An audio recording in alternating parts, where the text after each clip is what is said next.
بسم اللہ الرحمن الرحیم ایاک نعبد و ایاک نستعین۔ میرے پاکستانیوں، میں آپ کے سامنے آج حاضر اس لیے ہوا ہوں کہ دنیا میں بڑی تیزی سے صورتحال بدل رہی ہے اور اس کے پاکستان کے اوپر اثرات ہیں۔ لیکن سب سے پہلے میں شروع کرنا چاہتا ہوں پاکستان کی فارن پالیسی سے۔ میں نے 2 دورے کیے، ایک چائنا کا اور ابھی رشیا کا، روس کا۔ تو میں جو آج آپ کے سامنے سب سے پہلے بات واضح کرنا چاہتا ہوں وہ یہ کہ میرے ماں باپ ایک غلام ہندوستان میں پیدا ہوئے تھے، اور جب بھی میں بڑا ہو رہا تھا انہوں نے یہ احساس دلوایا کہ میں کتنا خوش قسمت ہوں کہ میں ایک آزاد ملک میں پیدا ہوا ہوں۔ اور جب سے میں نے سیاست شروع کی، بلکہ اس سے پہلے بھی، میری ہمیشہ یہ خواہش تھی کہ پاکستان کی جو فارن پالیسی ہو وہ آزاد ہو۔ اب آزاد فارن پالیسی کا کیا مطلب ہے؟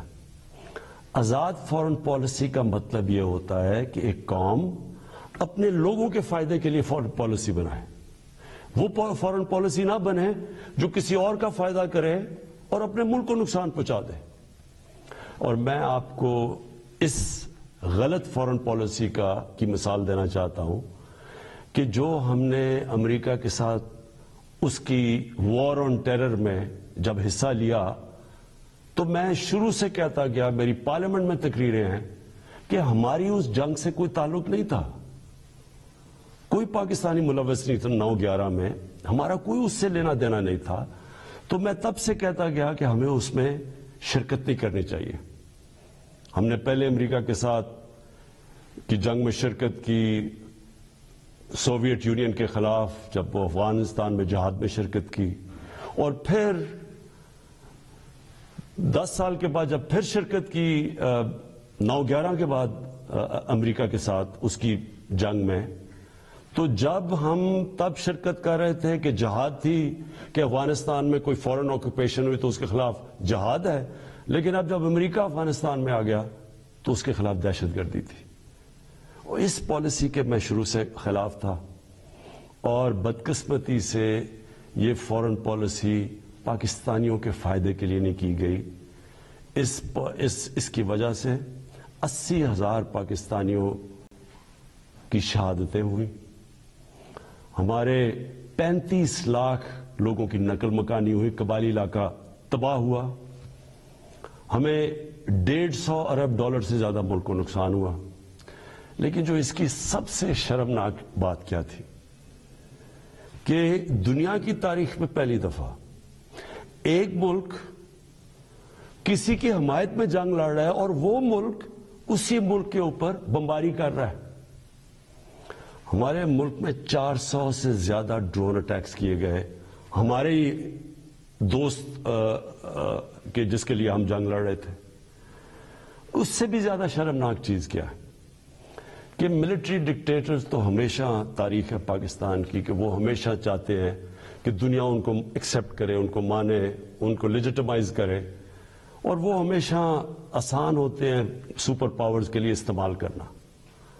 لیکن جنرل مشرف کے دور میں تو صرف 10 ڈرون اٹیکس ہوئے، لیکن جو 2 ڈیموکریٹک لیڈرز آئے، آصف زرداری اور نواز شریف، 10 سال، ان کے 10 سال میں 400 ڈرون اٹیکس ہوئے۔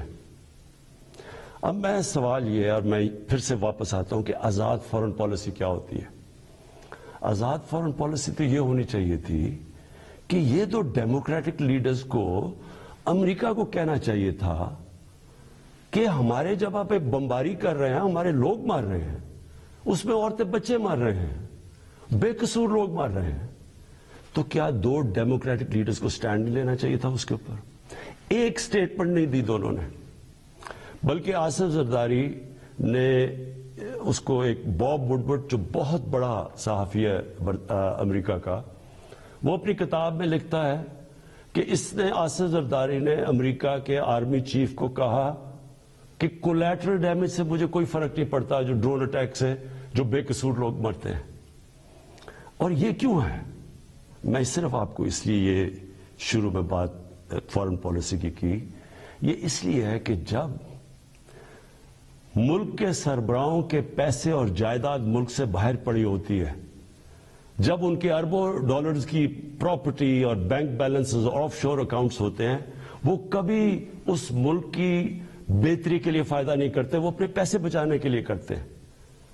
اور آج روس کے جو بڑے بڑے بزنس مین، جن کو اولیگارکس کہتے ہیں، جن کے پیسے پڑے ہوئے ہیں لنڈن اور جن کی پراپرٹیز ہیں وہاں، آج جب سے یہ جنگ شروع ہوئی ہے انہوں نے سب فریز کرنے شروع کر دیے، ضبط کرنے شروع کر دیے جو ان کے پیسے پڑے ہوئے ہیں، ان کے بزنس مین کے پیسے پڑے ہوئے ہیں مغربی بینکس میں اور مغربی کیپٹلز میں۔ تو اس لیے ہمارے ملک کی پالیسی آزاد ہو ہی نہیں سکتی۔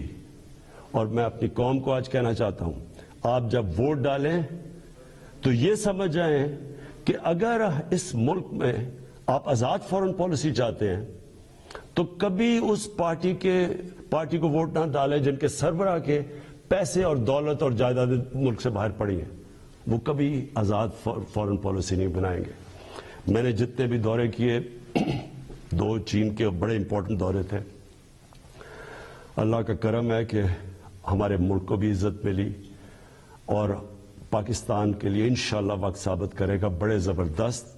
ہم نے دونوں جگہ بات چیت کی، خاص طور پہ چین پہ۔ جو روس میں ہم نے جانا تھا، اس لیے ہم نے جانا تھا کہ ہم نے 20 لاکھ ٹن گندم امپورٹ کرنی ہے روس سے۔ اور دوسری چیز، جو روس ایک ایسا ملک ہے جس میں میرے خیال میں دنیا کی 30% گیس ہے، تو آگے جس طرح پاکستان کی گیس کم ہو رہی ہے، ہم نے انشاءاللہ ان سے ہم نے جو معاہدے کیے ہیں کہ ان سے ہم گیس امپورٹ کریں گے۔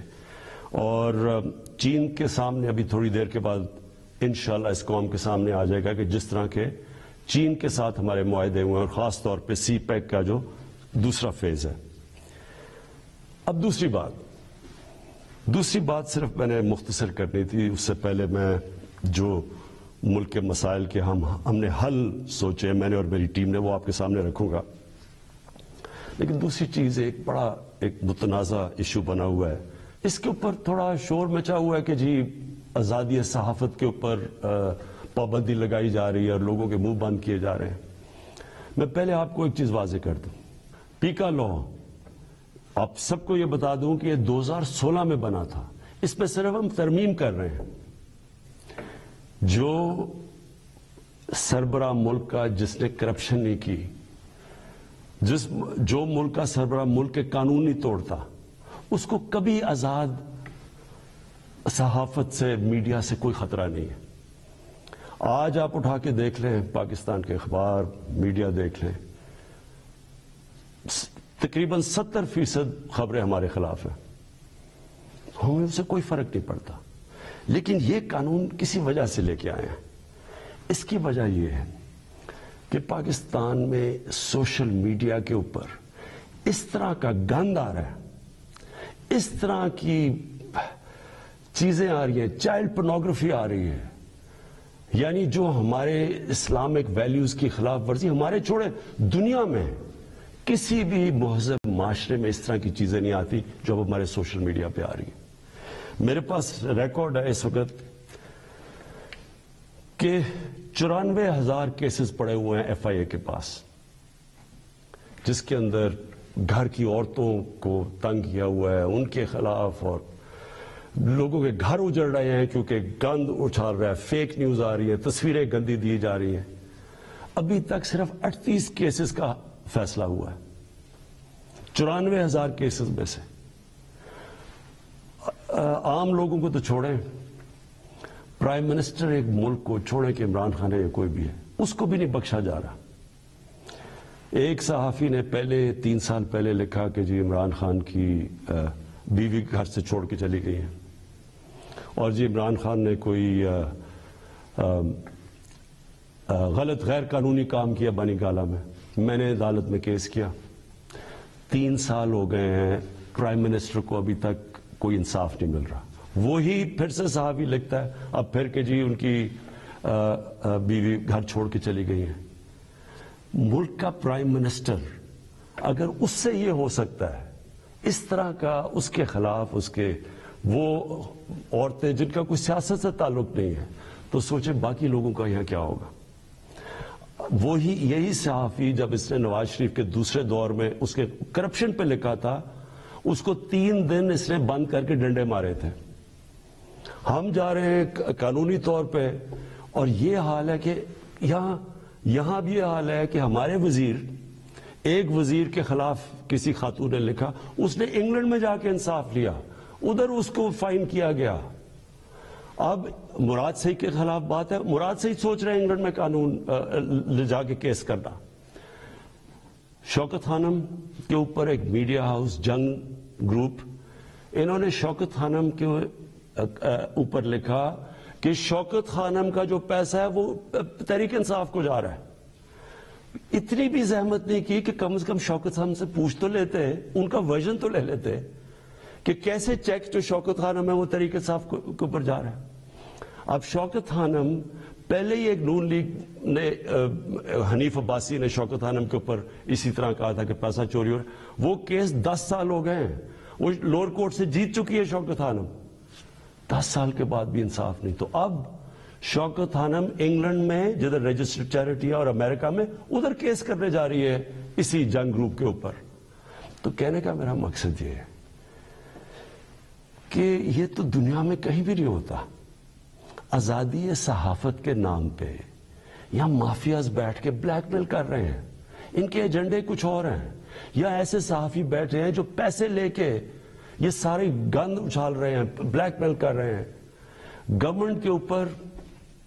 میں نے آپ کو کہا کہ ساری زندگی میں نے تنقید دیکھی ہے, میں کرکٹ کیپٹن سے مجھے تنقید ہوتی تھی, میں نے سارے مغرب میں دیکھا ہوا ہے کہ کیا ہے. انگلینڈ کے اندر جدھر سے ہم نے جمہوریت کے ویلیوز لے کے آئے ہیں, میں نے انگلینڈ میں ایک کیس لڑا ہے, یہ جو ہرجانے کا کیس, سب سے بڑا ان کا کھلاڑی تھا جس کا میرا کیس ہوا تھا. مجھے پتا ہے کہ کبھی بھی کسی کی جرت نہیں ہو سکتی, جو یہاں چیزیں جس طرح کی غیر ذمہ دارانہ چیزیں یہاں آتی ہیں, کسی کی جرت نہیں ہو سکتی کہ یہی جا کے آپ کسی اور جمہوریت کے اندر کریں. تو میں یہ صرف اس لیے کہہ رہا ہوں کہ یہ اس ملک کے لیے اتنا ضروری ہے. مجھے اتنے لوگ کال کرتے ہیں, مائیں کال کرتی ہیں, میسیجز دیتی ہیں کہ کس طرح کے حالات ہو گئے ہیں, کیونکہ کوئی پوچھنے والا نہیں ہے. تو اس کے اوپر میں نے صرف یہ کلیئر کرنا تھا کہ اس کا کوئی آزادی صحافت سے تعلق نہیں ہے. جو اچھے صحافی ہیں وہ خوش ہوں گے کہ فیک نیوز ختم ہو, وہ تو ان کی تو کریڈیبلٹی ہوتی ہے کہ صحیح, اور اچھی صحافت تو ایک اثاثہ ایک معاشرے کا. ان کی جو تنقید ہوتی ہے وہ ہمارے پرائم منسٹر وزیروں کو آگاہ رکھتی ہے کہ ہم نے کیا کرنا ہے, ہم کیا غلطیاں کر رہے ہیں. لیکن یہ بلیک میل کرنا, گند اچھالنا, گھر کی عورتوں کو اس طرح کی چیزیں کہنی, پرائم منسٹر, ملک کا پرائم منسٹر, اب یہ 3 مین اخبار ہیں یہاں, میں نومینیٹ کرتا ہوں آزاد کشمیر کا پرائم منسٹر جب ہماری پارٹی الیکشن جیتتی ہے, 3 مین اخباروں کے فرنٹ پیج پہ آتا ہے کہ جی وہ جادو ٹونے سے یا پتہ نہیں ستارے دیکھ کے اس کو آزاد کشمیر کے پرائم منسٹر کو سلیکٹ کیا گیا. یہی چیز کہیں بھی انگلینڈ اور مغرب کے اخباروں میں کرتی ہے. میں آپ کو یقین دلاتا ہوں کہ ان کے اوپر اتنا بڑا ہرجانہ ہونا تھا کہ ان کی شاید اخبار ہی بند ہو جاتے.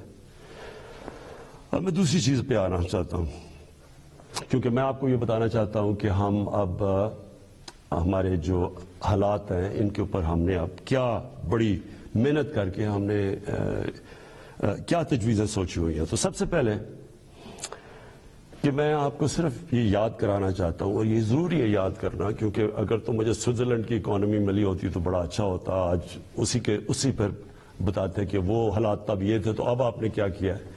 تو جب ہمیں اکانومی ملی تھی 2018 میں, جو سب سے بڑا پاکستان کی تاریخ کا خسارہ تھا, اندرونی بھی فسکل ڈیفیسٹ بھی اور بیرونی جس کو کرنٹ اکاؤنٹ ڈیفیسٹ کہتے ہیں, وہ پاکستان کی تاریخ میں سب سے بڑا ڈیفیسٹ تھا. ہمارے جو فورن ایکسچینج ریزروز تھے وہ مشکل سے 3 ہفتے کی بھی ایکسپورٹس کے لیے, امپورٹس کے لیے کافی نہیں تھے. ہماری کئی باہر کی لائبلٹیز جو تھی ہم پیسے نہیں دے سکتے تھے, یہ وہ پاکستان ملا تھا. اور اس کے بعد اتنے مشکل وقت سے نکلتے ہوئے اس کے بعد ہم کرونا آ گیا. اب کرونا کا میں صرف آپ کو یہ بتا دوں کہ یہ 100 سال میں ایک دفعہ اتنا بڑا کرائسس آتا ہے جو کرونا آیا. دنیا میں آپ دیکھ لیں کہ حالات کیا ہوئے. اچھی بلی اکانومیز اجڑ گئی. برطانیہ، ہندوستان جو بڑی تیزی سے آگے جا رہا تھا اس کی مائنسز میں گروتھ ریٹ چلی گئی. تو اس پہلے ہی مشکل حالات تھے. ہماری جو گروتھ ریٹ تھی وہ 0.2% بھی نہیں تھی. تو پہلے ہی برے حالات تھے، اوپر سے کرونا آ گیا. تو اس کرونا کے وبا سے جس طرح پاکستان نے ڈیل کیا اور کرتا آیا وہ میں ابھی بعد میں بتاؤں گا. لیکن اس کے بعد دو اور چیزیں ہو گئیں. جب کیونکہ پہلے تو کرونا آ کے لاک ڈاؤنز ہو گئے، اس کے اپنے مسئلے آئے. اس کے بعد جب لاک ڈاؤنز اٹھنے شروع ہوئے تو سپلائی لائنز افیکٹ ہوئی تھی. اس سے ایک کموڈٹی سپر سائیکل کہتے ہیں، یعنی جو کموڈٹیز تھیں وہ تاریخی مہنگی ہو گئی. اس سے کیا ہوا کہ دنیا کے اندر مہنگائی آ گئی، انفلیشن آ گئی. تو میں صرف آپ کے سامنے رکھنا چاہتا ہوں کہ اب میں صرف اس لیے بتا رہا ہوں کہ ہم کوئی دنیا سے علیحدہ تو نہیں ہے نا. کئی چیزیں ہیں جن کو ہم امپورٹ کرتے ہیں. تیل ہے، گھی ہے، 70% امپورٹ کرتے ہیں. دالیں امپورٹ کرتے ہیں 70%. یہ ساری جتنی چیزیں تھیں، اور بجلی جو ہماری ہے وہ اگر آپ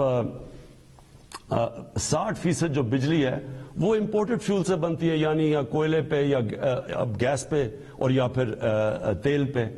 تو سب مہنگی ہو گئی. لیکن میں پہلے آپ کو بتانا چاہتا ہوں کہ جو ہمارے سے بڑے مضبوط ملک تھے ان کے کیا حالات ہوئے. سب سے پہلے امریکہ کی سب سے تکڑی اکانومی سمجھی جاتی ہے. 40 سال میں سب سے زیادہ مہنگائی امریکہ میں ہوئی. 5 گنا زیادہ وہاں مہنگائی ہوئی. یعنی امریکہ کے اندر 1.5% سے زیادہ چیزیں مہنگی نہیں ہوتی. یہ 10 سال تک اتنی رہتی ہے مہنگائی، 1.5%. وہاں مہنگائی پہنچ گئی 7.5% پہ. اس کے بعد کینیڈا، جو بڑا یہاں سے کتنا پیسہ خرچ کر کے لوگ کینیڈا جاتے ہیں اور کینیڈا کے شہری بنتے ہیں، 30 سال میں سب سے زیادہ مہنگائی کینیڈا میں آئی. اس کے بعد برطانیہ، 30 سال میں 1992 کے بعد سب سے زیادہ مہنگائی وہاں آئی. ترکی میں 20 سال میں سب سے زیادہ مہنگائی آئی. اور میں صرف کیونکہ ہمیں سب سے زیادہ شور مچایا جاتا ہے کہ جی بڑی مہنگائی آ گئی، ہمیں گورنمنٹ کو ہٹا دو کیونکہ اتنی مہنگائی آ گئی. اب یہ میں نے جو آپ کے سامنے یہ فگرز رکھ رہا ہوں، یہ ذرا آپ کیونکہ سارے آپ چیک کر سکتے ہیں. آپ تو بڑا یہ زمانہ بدل گیا ہے، موبائل فون آپ کی جیب میں ہے. گوگل کریں کہ یہ میں ٹھیک کہہ رہا ہوں یا نہیں کہہ رہا، تو آپ کو پتہ چل جائے گا. اب ذرا یہ سنیں، پیپلز پارٹی کی پہلے دور میں 71 سے لے کے 77 تک 13.9% اوسط مہنگائی ہوئی اس دور میں. پیپلز پارٹی کے دوسرے دور میں 88 سے لے کے 2 سال ان کی حکومت چلی، 8.3% مہنگائی ہوئی. پھر ان کے پیپلز پارٹی کے تیسرے دور میں 94 سے لے کے 96 تک 11.6% مہنگائی ہوئی. پھر ان کے 2008 سے 2012 کے دور تک 13.6% مہنگائی ہوئی. اب یہ ساری نوٹ کر لیں فگرز کہ ان کے 4 دور میں کتنی مہنگائی ہوئی. کہ صرف ایک دور میں، دوسرے دور میں 8.3 ہوئی تھی، باقی ساری 10% سے زیادہ مہنگائی ہوئی. نون لیگ پہلا دور 90 سے لے کے 93 تک 10.08% مہنگائی ہوئی. دوسرے دور میں 97 سے لے کے 99 تک 7.2% مہنگائی ہوئی. اور ان کا جو تیسرا دور تھا جس میں آپ کو یہ بتا دوں کہ سب سے کم تیل کی قیمتیں تھیں ان کے دور میں، تو ان کے 5% مہنگائی ہوئی. اور تحریک انصاف جس نے جو اٹھتا ہے کہ جی مہنگائی میں مر گئے، تحریک انصاف کی مہنگائی ہوئی 8 ہمارے جو ابھی تک 3.5 سال میں 8.5%. تو پہلے تو یہ ذرا واضح ہو جائے آپ کو کہ مہنگائی کتنی ہے ان کے مقابلے میں، کیونکہ وہ بڑا شور مچا ہوا جی گورنمنٹ گرا دو، جلدی سے گرا دو، کیونکہ لوگ پس گئے مہنگائی. پہلے ہاں ہے مہنگائی، اور میں اس کے اوپر ابھی بعد میں آنے لگا ہوں. لیکن ہم اس وقت مہنگائی آئی ہوئی ہے جو دنیا کے اندر مہنگائی کا سائیکل آیا ہوا ہے. اچھا جی، پھر تحریک انصاف دوسری چیز کہتے ہیں جی بڑی ہماری نااہل حکومت ہے. تو میں صرف اب آپ کو صرف جو انٹرنیشنلی مانا گیا کہ تحریک انصاف نے کس طرح یہ سارے چیزوں کا مقابلہ کیا، اب میں صرف انٹرنیشنل اکنالجمنٹ بتا رہا ہوں کہ دنیا نے تحریک انصاف جو اس وبا میں جو 100 سال میں ایک دفعہ اتنا بڑا بحران آتا ہے تو دنیا کیا کہتی ہے. سب سے پہلے اکانومسٹ میگزین جو دنیا میں ساری دنیا کی اکانومیز کا جائزہ لیتی ہے، وہ کہتی ہے کہ 3 سالوں کے اندر جو یہ کرونا کا دور ہے، جو ملک ٹاپ 3 میں 190 ملکوں میں جو سب سے اوپر، جس نے سب سے بہتر طریقے سے اپنی معیشت بھی بچائی اور اپنے لوگوں کو بچایا، ان 3 میں پاکستان ہے. ورلڈ بینک نے تعریف کی، ورلڈ اکنامک فورم نے تعریف کی، ورلڈ ہیلتھ آرگنائزیشن نے خود مثال دی پاکستان کی کہ جس طرح انہوں نے اس چیلنج کا مقابلہ کیا. تو اگر اتنا نااہل ہوتا ملک تو دنیا کے اندر جدھر ساری دنیا کی بڑی بڑی اکانومیز، ہمارے سے بہتر سسٹمز جن ملکوں کے تھے، اگر وہاں اتنی تباہی آئی ہے اور پاکستان اس سے نکلا ہے. بل گیٹس جب ابھی مجھے ملنے آئے تو انہوں نے خاص پوچھا کہ کیا آپ نے قدم اٹھائے تھے کہ آپ اتنے بڑے چیلنج سے آپ اتنی بہتر نکلے. وہ باقاعدہ NCOC جدھر سے ہمارا سارا یہ کنٹرول ہم کرتے تھے، باقاعدہ وہاں گئے، انہوں نے تعریفیں کی اور پھر یہ بھی تعریف کی کہ ایک طرف ہم کرونا سے لڑ رہے تھے اور دوسری طرف اب پچھلے سارے سال میں کوئی پاکستان میں پولیو کا کیس نہیں ہوا. تو یہ اگر حکومت اتنی نااہل تھی. پھر اس کے بعد جو ہمارا احساس پروگرام ہے، احساس پروگرام کو ورلڈ بینک نے دنیا کے 4 ٹاپ پروگرامز کے اندر کہا گیا کہ جو سب سے بہترین احساس پروگرام تھا اس مشکل وقت میں، جنہوں نے لوگوں کے لیے آسانیاں پیدا کری، وہ تھا. پھر اس کے علاوہ میں صرف ایک اور بھی ایڈ کرنا چاہتا ہوں کہ کبھی ہمارے سے پہلے مجھے بتائیں یہ 2 جماعتیں، کبھی انٹرنیشنلی کسی چیز میں ان کی کوئی تعریف کی گئی ہو؟ کلائمیٹ چینج کے اندر برطانیہ کے پرائم منسٹر نے یونائٹڈ نیشنز جنرل اسمبلی میں پاکستان کی تعریف کی کہ پاکستان جس طرح کلائمیٹ چینج سے جو اگلا بہت بڑا مسئلہ دنیا کو آ رہا ہے، اس نے صرف اور صرف پاکستان کی تعریف کی. اچھا جی، اس کے بعد میں جو آپ کے سامنے جو ابھی چیزیں لے کے آ رہا ہوں کہ ہم نے کرنا کیا ہے تاکہ آپ سب، میری ساری قوم تیار ہو جائے اس کے لیے.